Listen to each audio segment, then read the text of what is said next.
Pemirsa, pada wawancara eksklusif di bagian 2 ini, Ibu Dubes akan menceritakan pengalaman dan juga apa yang bisa kita ambil dan kita pelajari dari pemerintah Italia dalam mengatasi pandemi.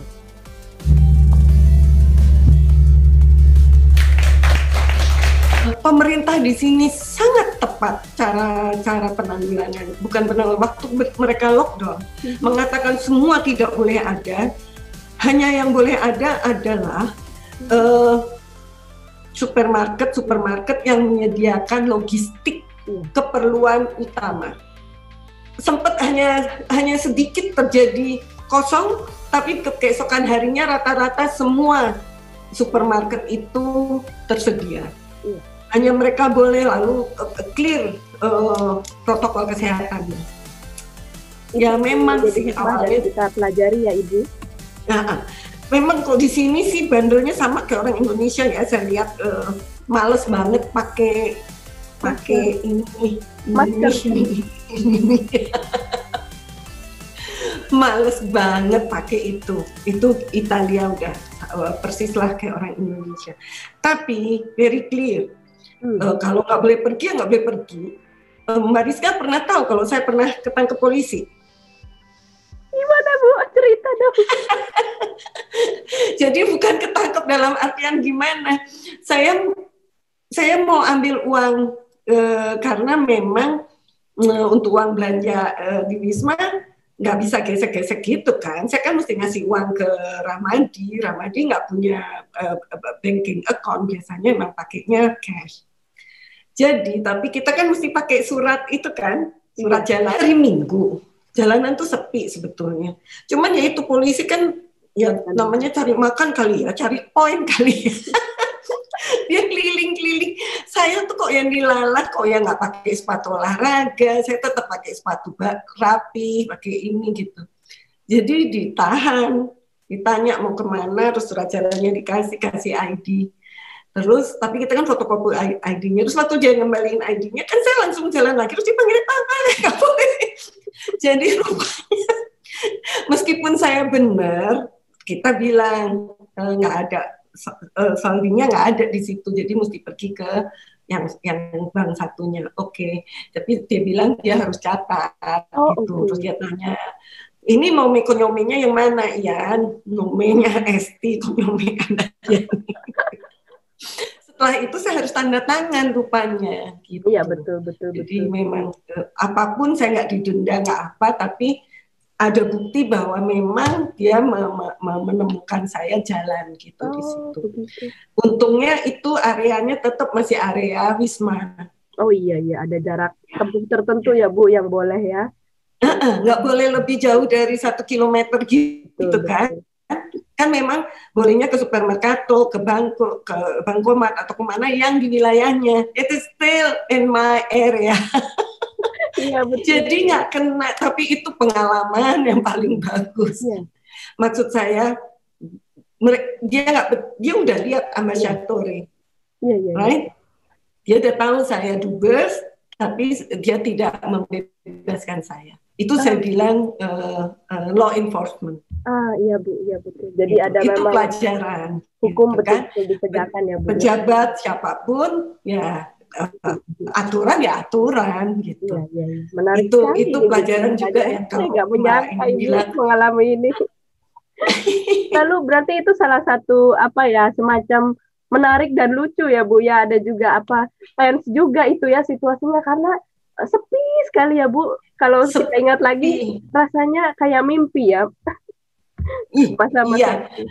Dan kalau disempatkan jalan, jadi kalau jalannya pakai mobil diplomatik itu bisa. Jadi naik 2 bulan kemudian perlu ngambil duit lagi.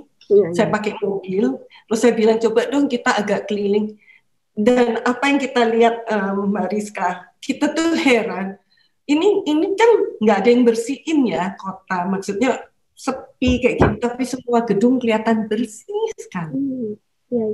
Artinya apa? Nggak ada asap-asap. Jadi rupanya sekecil apapun asap mobil yang katanya itu di sini lebih bersih daripada di negara Asia Tenggara misalnya, ya.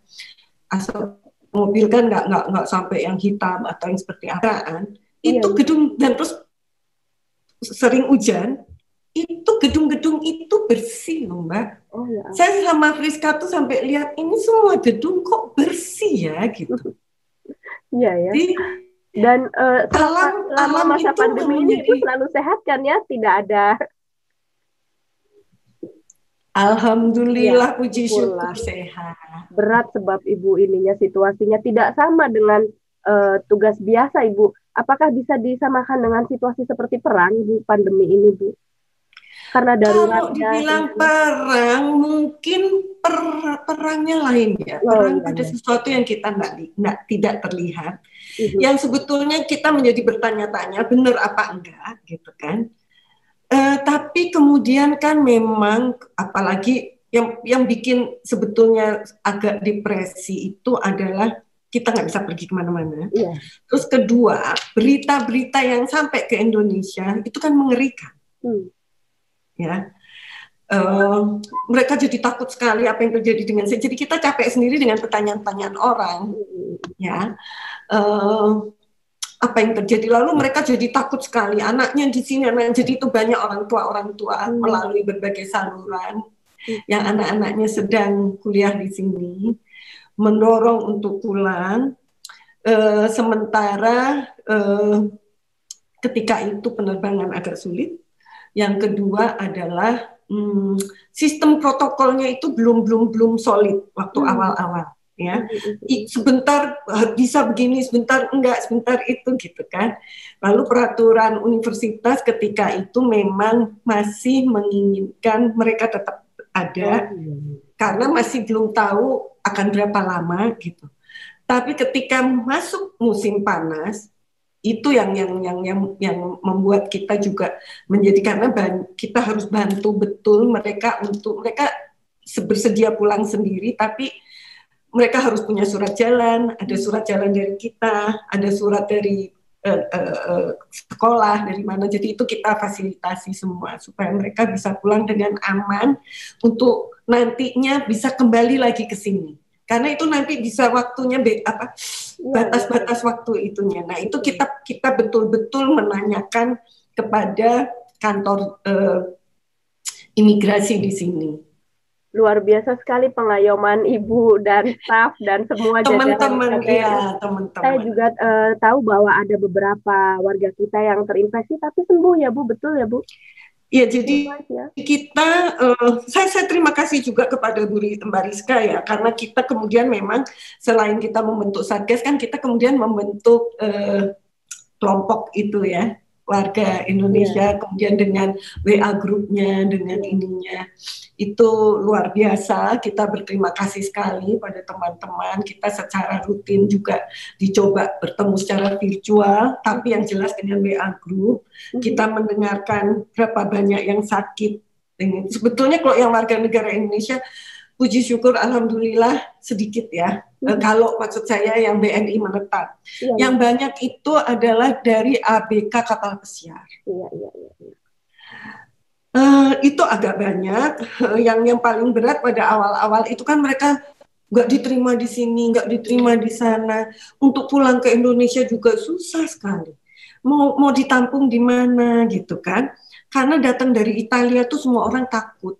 Karena beritanya, mungkin Mbak Rizka tahu sendiri itu yang peti mati berderet-deret dengan tank-tank. Iya itu. Terus katanya dibakar, dikubur jadi satu. Belum lagi berita hoax yang mengatakan Perdana Menteri Conte sudah menyerah. Dan itu masih terus-menerus, kadang muncul lagi.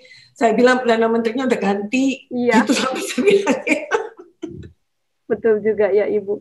Aduh ini sayang waktunya tinggal 5 menit, tapi sebetulnya ada situasi khusus juga di mana KBRI memulangkan yang diculik ya Ibu ya. Dalam situasi setahun pandemi ini ada kalian itu di kapal, kapalnya itu kapal nelayan, ya kan? Di area yang dekat dengan areanya Libya. Itu jadi dianggapnya katanya udah masuk wilayah dia gitu kan. Itu ada 2 yang warga negara Indonesia, alhamdulillah sudah pulang kembali ke Indonesia, kerjasama dengan pemerintah Italia baik sekali, termasuk dengan Kemlunya. Repatriasi saling repatriasi warga Italia dengan Indonesia itu juga, waduh, itu dengan susah payah ya, tapi bisa terlaksana dengan baik itu karena kerjasama yang baik dengan pemerintah Italia. Tapi satu yang kita belajar juga dari pemerintah Italia, tadi saya menyatakan bahwa itu tadi, logistik itu penting, lalu memberikan kesempatan kepada mereka tetap berjualan. Pasar-pasarnya, pasar basah di Vittorio misalnya di sini, itu tetap buka, tapi dengan protokol kesehatan yang sangat ketat. Saya kira di Indonesia harusnya begitu, jadi nggak perlu tuh ada video orang marah-marah, Pak saya harus makan, saya harus jualan, harus ini. Sebetulnya lakukanlah dengan protokol kesehatan yang baik dan benar. Terus yang ketiga yang menjadi penting adalah bahwa pemerintah itu tahu betul keperluan orang. Jadi ketika pertama kali buka, itu yang dibuka selain yang toko-toko itu kan toko bayi, toko baju bayi. Karena apa? Itu kepikir nggak sih dengan saya kemudian itu selalu saya ceritakan kepada teman-teman di Indonesia. Karena bayi itu dari umur 1 bulan menjadi 3 bulan dan bajunya harus ganti. Jadi toko baju bayi itu pertama kali dibuka bersamaan dengan restoran apa-apa. Iya betul. Gradual ya Ibu ya, sesuai dengan kebutuhan itu. Iya, tapi kebutuhannya orang di Indonesia nggak kepikiran gitu. Betul.